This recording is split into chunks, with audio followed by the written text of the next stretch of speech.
제명 사유라고 하면 그때 한기총 9월 23일인데 36-6차 임원회를 했었어요. 임원회를 했었는데 그날 고교환 목사가 임원회 중에 저한테 목사님 저기 그 사무총장님 월급이 얼마나 밀려 있습니까? 묻더라고요. 예, 그래서 한 8개월 정도 밀려 있습니다. 이렇게 얘기를 했거든요.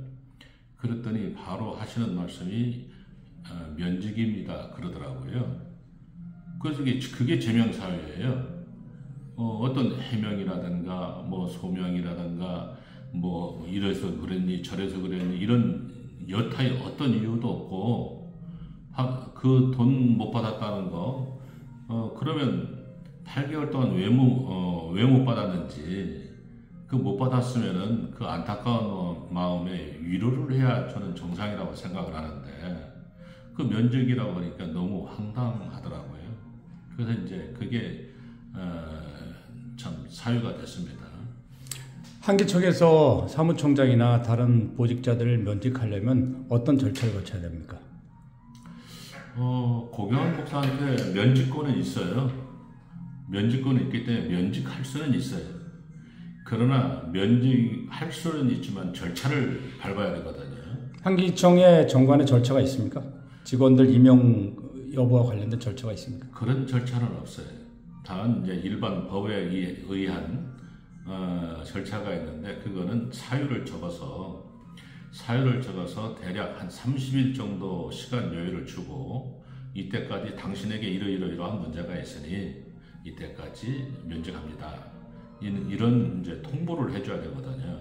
그리고 이제까지는 한기총 사무총장을 제가 알기로는 이렇게 면직한 사례가 없었던 걸로 알고 있는데. 예, 면직한 사례가 없고, 그리고 이제 참 한 5년 정도 제가 한기총 사무총장을 맡아냈는데, 한기총 재정도 아주 개선이 됐고, 그리고 한기총이 굉장히 좀 깨끗하게 운영되는 중이었거든요.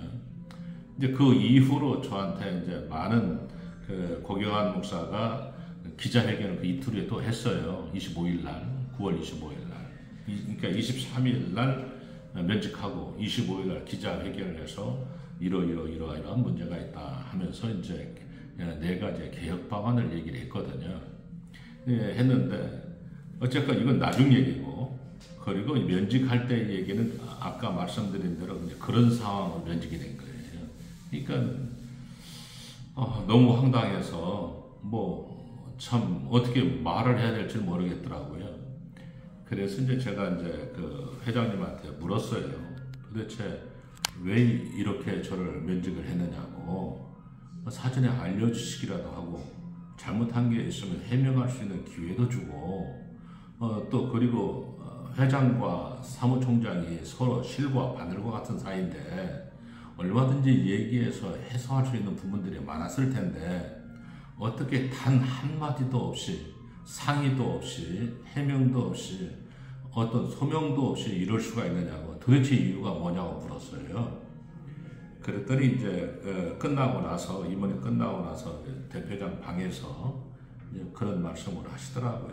이제 2-3가지 말씀을 하시는데 그 중에 한 가지가 그 대표회장 사전 선거권을 얘기를 하더라고요.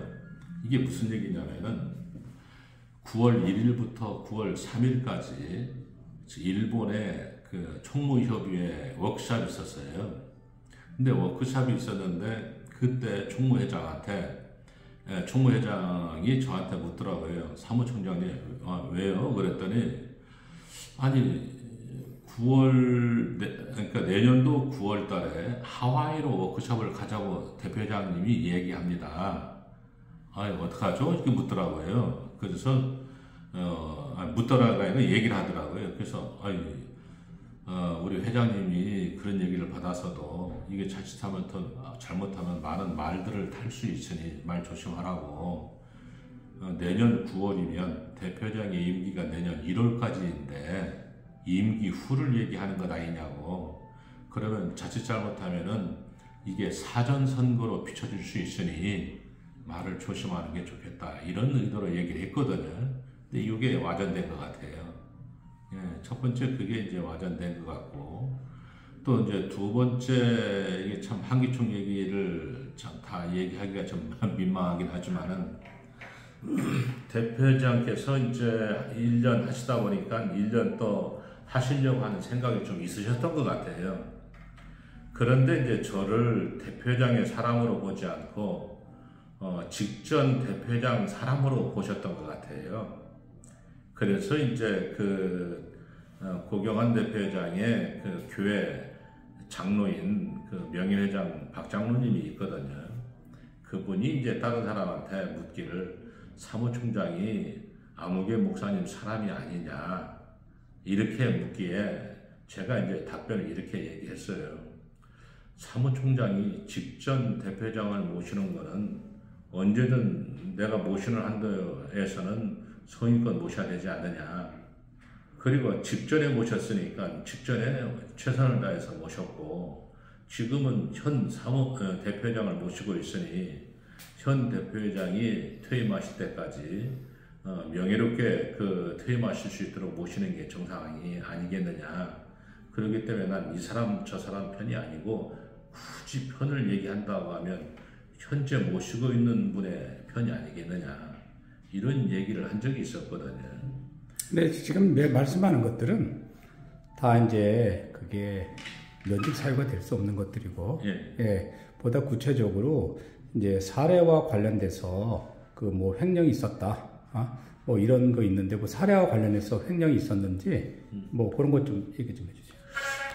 그리고 이제 가장 또 중요하게 말씀하시는 것 중에 하나가 그 셀프 인상이라는 게 있거든요.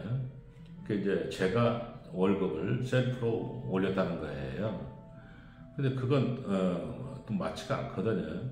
2021년도에 정광훈 목사 이후에 김현성 변호사가 임시대표장으로 왔었어요. 그때 제가 우리 한기총 사무총장의 월급이 이제 500만 원을 줬는데 그거를 저 300하고 비서실장을 이제 새로이 모시면서 200을 줬어요. 왜 그러냐면은 그 당시에 이제 박 목사님이 사무총장을 했는데 그분이 이제 조직을 동원한다는 이런 말이 있었거든요. 그 바람에 그거를 참 예방하는 차원에서 참 이 목사님을 비서실장으로 모시게 됐거든요. 그러다가 그리고 그 비서실장은 목사님 개인이 준 거예요? 아니면은 한기총에서 공식적으로 따로 200만 원? 한기총에서 이제 나눠서 줬죠. 한기총에서 공식적으로 준 거죠, 그러니까? 네, 공식적으로 준 거죠. 그 이의원 목사님? 예.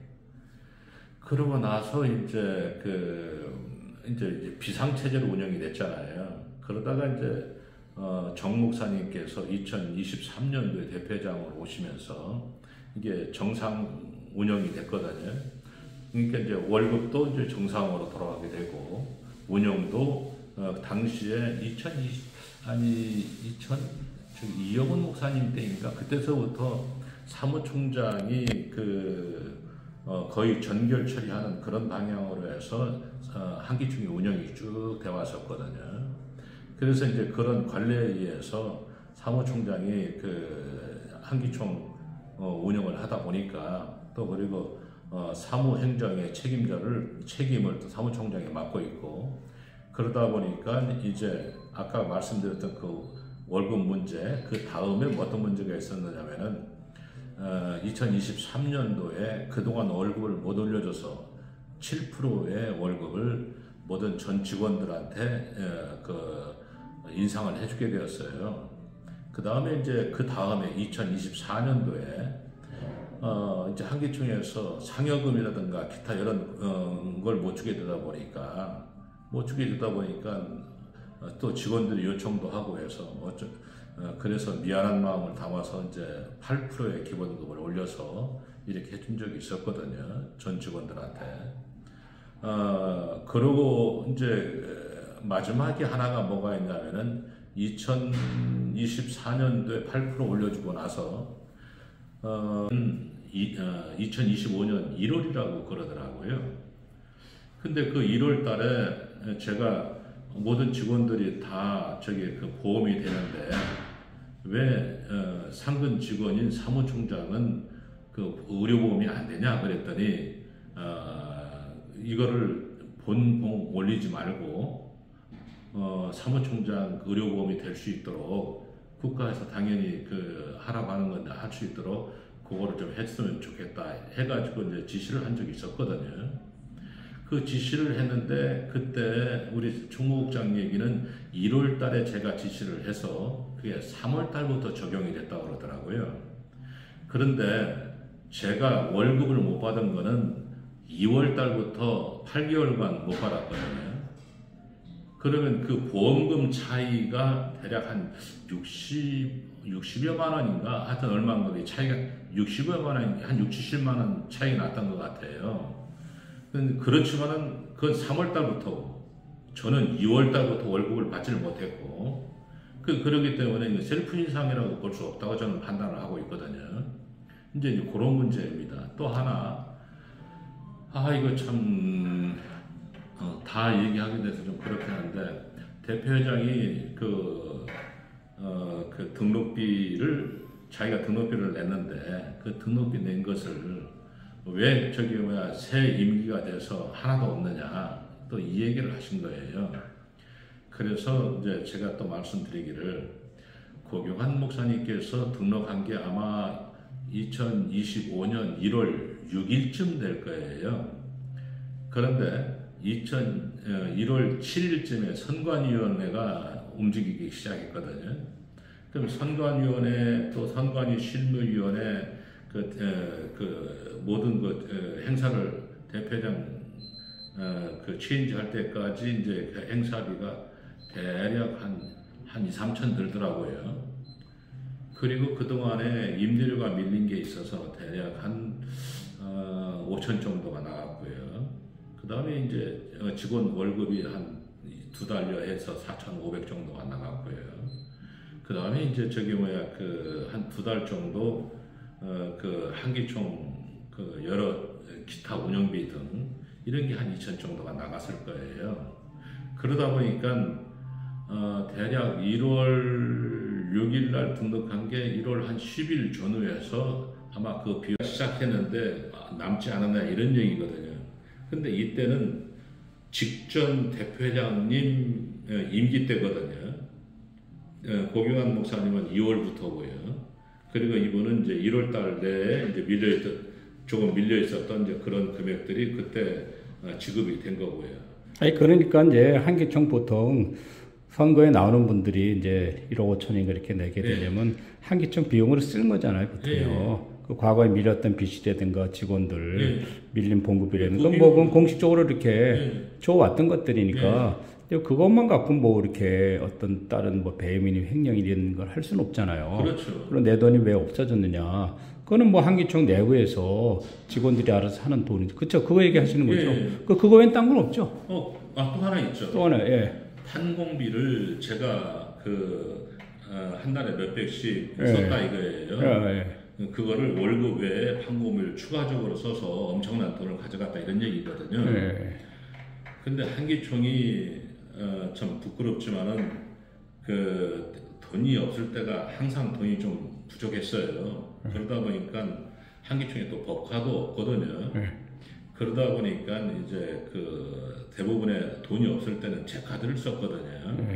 그럼 그 제 카드를 써서 직원 식사비라든가 아니면 돌아오는 손님들 접대비라든가 한기총 들리는 손님들 접대비라든가 아니면 또 다시 차값이라든가 아니면 이제 우편물 붙이는 우편비라든가 이런 비용들이거든요. 그러니까 공적인 비용을 내 카드로 쓰고 그걸 그때 이제 한 달에 한 번씩 그래서 이제 청구를 해가지고 공식적으로 받았다는 거 아니에요, 그렇죠? 최종에서 청구해서 공식적으로 받은 거예요. 그러니까 그런 것들을 횡령이니 배임이니 이렇게 할 수는 없다는 거잖아요, 지금요. 그걸 얘기하는 그분들이 얘기하는 거예요. 내가 봤을 땐 이렇게 하자는 없는 거고, 그렇죠? 그리고 제가 한기총에서 5년 동안 재임하는 동안에 단돈 1원 하나 제 돈으로 제 손으로 갖다 쓴 적이 없어요. 딱 한 건 하나 있었는데 그게 뭐냐면은 올해 있었던 4월 29일 WEA 그 반대 포럼이 있었거든요. 그때 강사들을 모신 그 강사비를 제가 우리 한기총에서 봉투에 넣어가지고 그분들한테 드린 게 있거든요. 그것도 뭐 내가 먹은 게 아니니까. 그렇죠. 갖다 준 거니까. 그분들한테 확인하면 되는 거거든요. 그래서 제가 또 이제 묻고 싶은 거는 어쨌든 이런 금액면에 있어서는 합법적인 절차를 통해서 내가 한 거고, 없을 때는 내 돈 쓰고 미리 이제 그 법인, 이제 한기총 법인으로부터 이제 받고, 이제 하자가 없었다는 거잖아요, 지금요. 그러니까 뭐 다른 문제, 다른 문제 해가지고, 제가, 그래서 이제, 그러면은, 여기에 제가 보니까 문제가 한기총에 있어서 임명 절차와 관련된 법 규정이 없다 보니까, 그렇잖아요. 그 대표회장이 자기 마음대로 면직하고 그만두고 이렇게 있으라고 하고 이렇게 하는 거고, 이제까지 전례가 없었던 거고, 그래서 너는 내 마음대로 내가 자를 수 있다 언제든지 이거잖아요. 그러니까 이제 목사님 입장에서 그러면 이렇게 정관이 없을 경우에 제가 물어보는 거예요. 그러면 일반 지방 노동청이나 다른 데서 이걸 어떻게 하고 있습니까? 정관이 없을 경우. 그래서 지금 이제 제가 노동위원회에 상담을 했습니다. 했더니 노동위원회에서는 서면으로 그 해임 사유를 적어서 서면으로 저한테 30일 전에 통보해 주셔야 된대요. 그게 이제 법이라고 그러더라고요. 그게 그러니까 일반 법이죠. 보통 그렇죠. 보통 이제 상식적인 법이죠. 그건 맞아요. 그러니까 반드시 정관이 없다 할지라도 자연법적이거나 상식법적인 차원에서 그렇게 이미 통보를 해줘야 된다. 30일 전에. 그게 노동부 입장이 되는 거죠. 그렇죠. 그런데 이제 대표회장은 임원회 하다 말고 사무총장이 월급 얼마나 밀렸습니까? 8개월 밀렸습니다. 면직입니다. 이게 끝이거든요. 그게 이제 말이 안 되죠. 어떻게 보면 뭐 야인지대도 아니고 지금. 그래서 이게 도대체 이게 잘못된 거가 있으면 잘못된 거를 지적을 해주고 뭐 해명을 할 수 있게 해주고 아니 잘못된 게 있으면 저를 불러다가 뭐 혼내든가 얘기를 하든가 뭐 상의를 하든가 뭐 있었어야 되는데 아무런 절차가 없었어요. 그리고 저기 뭐 묻고 싶은 게 그러면 이제 노동부에다가 어떻든 뭐 그 도와달라고 청원을 한 상태입니까 지금? 한 상태입니다. 노동부의 이제 입장을 좀 기다리고 있는 거고, 그거대로 기다리고 일반 법정에도 뭐 어떤 소 제기한 거나 이런 거 있어요? 그거는 이제 그날 저가 공동회장하고 사무총장 두 가지를 맡고 있었거든요. 근데 사무총장을 면직시키기 30분 전에 공동회장을 먼저 아웃시켰거든요. 근데 아웃시킨 이유가 뭐냐면은 한기총의 상근 직원이 공동회장과 사무총장을 맡고 있으면 안 된다고 둘 중에 하나 사표를 내라고 그러더라고요. 그래서 좀 고민하다가 이제 공동회장을 이제 사임한다고 했어요. 그랬더니 이제 30-40분 지나서 사무총장 면직을 시킨 거거든요. 그러니까 면직을 시키기 위해서 사표를 받는 거 아니에요, 공동회장을. 그렇죠. 그렇게 된 것 같습니다. 그러니까 이게 이제 제가 봤을 때 조금 그 언유절하고 이제 상식적이지는 않잖아요. 그래 목사님께서 근데 좀 노동청에다가 청원을 한 상태인데 시위하는 이유는 뭐예요, 그러면? 저 시위는 제가 하는 게 아니에요. 그렇죠. 오케이. 그리고 지금 고경환 목사님한테 하시고 싶은 말은 뭐예요, 지금요? 정말 아쉬운 것은 함께 상의를 좀 했었으면 그리고 한기총 개혁을 저희가 고경환 목사님 모실 적에 이미지가 깨끗하고 또 정말 이분이면 한기총을 참 더 아름답게 쇄신할 수 있겠다 이러한 모습이 보여서 모신 거였거든요. 저희가 모시고 한기총이 모신 거거든요. 그런데 상의도 없고 뭐 해명 물어보지도 않고 원하는 대로 갑자기 결정해서 그대로 끌고 나가시고 하니까 이런 점들이 너무 안타깝습니다. 그래서 이제 다시 이제 원상복구해서 다시 뭐 떠나더라도 내가 스스로 사표내든가 뭐 임기가 됐거나 이렇게 해야지 이런 식의 면직 그 일방적 면직 절차는 이제 불명예고 사례에도 맞지 않는다 이제 이 말씀이죠. 그렇죠? 예, 그렇습니다. 한기총 다시 들어가서 또 일을 하시길 원하시는 거예요? 일단은 한기총에 들어가서 일하기를 원하는 부분보다도 제가 지금 69세이거든요. 단 한 번도 이런 일에 얽혀 본 적이 없거든요. 특히 돈 문제에 있어서는 명예가 중요하다 이거죠. 명예가 지금. 그렇죠. 단 한 번에 명예가 그냥 시궁창으로 그냥 갑자기 들어갔는데 명예를 찾아야죠. 네.